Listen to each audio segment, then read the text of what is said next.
점과 직선 사이의 거리. 첫 번째, 점과 직선 사이의 거리. 두 점이 이렇게 A, B가 있을 때는 요 두 점을 연결시키는 선분, 요 선분의 길이를 점과 점 사이에, 두 점 사이의 거리라고 하는 거죠. 점과 직선 사이의 거리라고 하는 거는 요것도 뭐 중학교 1학년 때인가 배웠죠. 점이 이렇게 있을 거고 직선이 이렇게 있을 겁니다. 점과 직선 사이의 거리라고 하는 것은 점에서부터 직선까지 수선을 긋는 거예요. 이렇게 수선, 수직이 되게. 그럼 교점이 생기겠죠. 이거 뭐 H라고 합시다. 선분 요 AH의 길이, 선분 AH의 길이. 요 길이를 뭐라고 하느냐면 점에서부터 이 직선까지의 거리라고 해요. 그래서 반드시 수직이라 해야 돼요. 수직. 이 길이를 뭐라고 하느냐? 점과 직선 사이의 거리라고 하는 건데 구하는 방식은 조금 전에 설명했던 내용과 똑같습니다. 직선의 방정식이 있을 것이고 점이 있을 때 일단은 수직인 직선의 방정식을 구해요. 얘랑 수직이니까 지난 영상에서 배웠죠. 지난 영상이란다. 지난 단원에서 배웠죠. 요 직선은 요 직선하고 수직이 되는 거니까 기울기를 쉽게 구할 수 있어. 또 요 A라는 점도 있으니까 요 A라는 점을 지나면서 얘와 수직이 되는 기울기, 요 기울기를 이용해서 요 점과 기울기를 이용해서 직선의 방정식을 먼저 구합니다. 그러니까 기울기를 먼저 구하고 직선의 방정식을 구하는 거죠. 그 다음에 어떻게 하는 거냐면 바로 이 점, 교점을 구해요. 교점을 구하죠.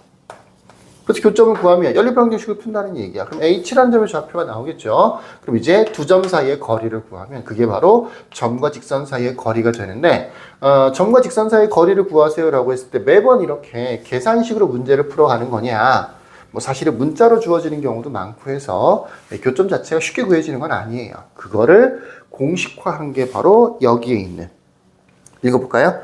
점 P, x1, y1과 직선 ax 플러스 by 플러스 c는 0 사이의 거리는 P라고 하는 점이 이렇게 있네요. x좌표는 x1이라고 했고 y좌표는 y1이라고 했어요. 그 다음에 직선 L이라고 합시다. L이라고 하는 직선이 있어요. 이 직선은 ax 플러스 by 플러스 c는 0입니다. 형태상으로 이렇게 일반형의 모양을 만들어줘야 돼요. 가끔은 뭐 y는 2x 마이너스 이렇게 나오는 경우도 있어. 그러면 다 이항을 시켜서 마이너스 2x 플러스 y 플러스 1은 0. 또 최고차는 되도록이면 양수면 좋으니까 2x 마이너스 y 마이너스 1은 0. 또는 이렇게 최고차를 양수로 만들어 주려면 오히려 얘를 이렇게 이항시키는 것보다는 이 y를 이렇게 이항시켜 주는 게 좋겠죠. 그러면 0은 2x 마이너스 y 마이너스 1이 바로 만들어질 수도 있어요. 물론 는0은 이쪽에다 붙여주는 게 보기가 좋겠죠. 이런 식입니다. 표준형으로 주어져 있어도 점과 직선 사이의 거리를 구하려면 공식적으로 거리를 구하려면 일반형으로 바꿔줘야 돼요.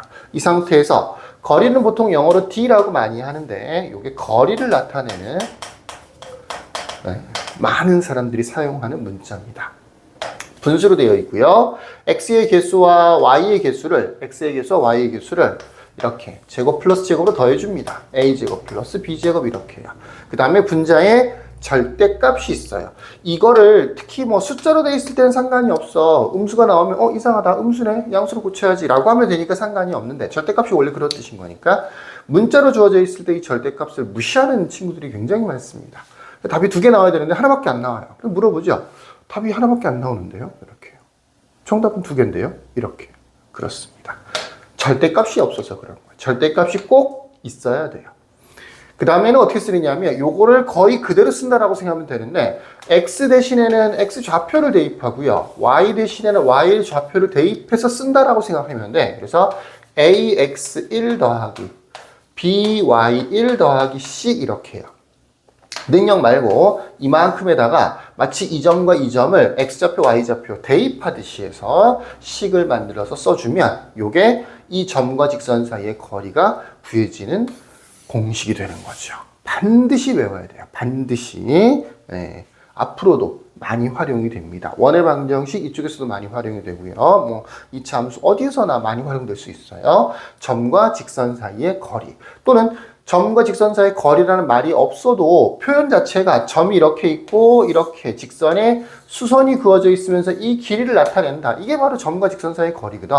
요런 그림이 나올 때도 마찬가지로 이렇게 루트 a제곱 플러스 b제곱 분의 절대값 ax1 더하기 by1 플러스 c. 이 식은 어떻게 만든 거다? 마치 이 점을 여기다가 대입하듯이 능력 말고 위 앞쪽에다가 대입하듯이 해서 만들어냈다 라고 알아두시면 좋겠네요. 특히 원점과라고 되어 있죠. 원점이면 점이 뭘로 바뀌어? 바로 요게 0,0으로 바뀌겠죠. 그죠? 그럼 이제 이만큼이 없어질 거 아니야. 그래서 아주 간단한 루트 a제곱 플러스 b제곱 분의 절대값 c라고 하는 공식이 또 추가로 만들어질 수 있어요. 근데 특별한 경우니까 뭐 따로 외운다기보다는 점의 좌표를 정확하게 대입해서 좌변에서 식을 만든다. 근데 주의할 건 뭐다? 절대값이 있다는 사실을 잊지 마시라는 거죠. 이렇습니다. 자, 여기까지.